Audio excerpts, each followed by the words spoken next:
যে চিত্র আমরা দেখছি দেশের বাইরে যেখানেই যাচ্ছে সেখানেই কিন্তু বরবাদ জোয়ার বয়ে মানে ভালোবাসায় সবাইকে বরবাদ করে দিচ্ছে। আপনারা অনেকেই হয়তো ভাবছেন যে বরবাদ হচ্ছে লাস্ট ফিল্ম, যেটা হচ্ছে 100 কোটিতে গিয়ে পৌঁছবে, বাট আই থিঙ্ক যে এটা হচ্ছে মানে শুরু হলো, এটা শেষ নয়। Morning shows the day.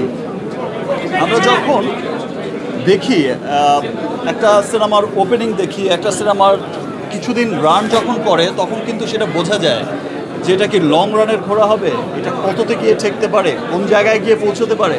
আর আরেকটা কথা বলে যাই, আপনারা অনেকেই হয়তো ভাবছেন যে বরবাদ হচ্ছে লাস্ট ফিল্ম, যেটা হচ্ছে 100 কোটিতে গিয়ে পৌঁছবে, বাট আই থিঙ্ক যে এটা হচ্ছে মানে শুরু হলো, এটা শেষ না, এটা শুরু হলো। যে আজ থেকে গত বছর আমরা তুফান দেখেছি, তুফান যে পরিমাণে বিজনেস করেছে, এবছর আমরা বরবাদ দেখছি, তার চাইতেও আরও ভালো বিজনেস করছে।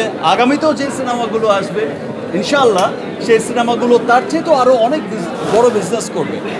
আমি আপনারা একটা পার্শ্ববর্তী দেশেই দেখবেন যে তাদের বড় ইন্ডাস্ট্রিতে এক সপ্তাহে 100 কোটি টাকা সেল হয়েছিল, সেটা ছিল তাদের কাছে বিরাট ব্যাপার তৎকালীন সময়, এবং এক্সাইটেড ছিল এই 100 কোটি টাকার সেল নিয়ে। বাট যারা হচ্ছে মেকার ছিলেন, যারা হচ্ছে 100 কোটির ক্লাবে নিয়ে গেছেন, তাদের টার্গেট কিন্তু সে 100 কোটি ছিল না, তাদের টার্গেট 1000 কোটি ছিল। এখন দেখা যায় যে আমাদের পার্শ্ববর্তী দেশের সিনেমা, বড় সিনেমাগুলো 1000 কোটি ক্লাবে না পৌঁছলে তারা সুপারহিট করে না, একদম শেষ তাদের টার্গেটই। সো আমাদের শুরু হয়েছে, অ্যান্ড দেন আমাদের দেশের মানুষ, আমাদের দেশের সর্বস্তরের মানুষ। এবার আমি আমার দেশের সর্বস্তরের মানুষকে ধন্যবাদ জানাবো আবারও, বিকজ এবার আমি যখন শুটিং করছিলাম, আমি যখন শুটিং করছিলাম এই কিছুদিন আগেই, এই কয়েকদিন আগেই, আমার মানুষ তারা যখন এসে বলল যে দিস ইজ দ্য ফিল্ম, যেটা গুলশান থেকে গুলিস্তান, সবাই প্রথম কথাটা বুঝিনি গুলশান আর গুলিস্তান কোথায়, দুই জায়গায় তো সিনেমা হল নেই, গুলশানও সিনেমা হল নেই, গুলিস্তান ওই রকম, মানে গুলশান টু গুলিস্তান মানে সব শ্রেণীর মানুষ। সেটা যেমন আপার ক্লাস যেটা বলছে তারা, গুলশান মিন্স আপার ক্লাস চেয়েছে, আর গুলিস্তান মিন্স একটু সাধারণ মানুষকে বোঝাতে চেয়েছে, আমাদের মতো নর্মাল পিপলকে।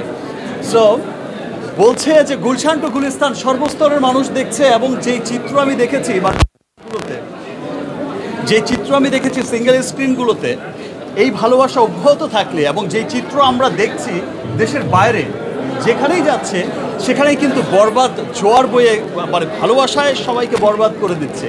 এই ভালোবাসা অব্যাহত থাকলে দেশ বিদেশের বাঙালিদের মধ্যে, বাংলাদেশিদের মধ্যে ইনশাল্লাহ আমরা এই 100 কোটির ক্লাব কোনো একদিন আমরা বলবো যে ভাই 1000 কোটিতে তো পৌঁছে গেছে ইনশাল্লাহ।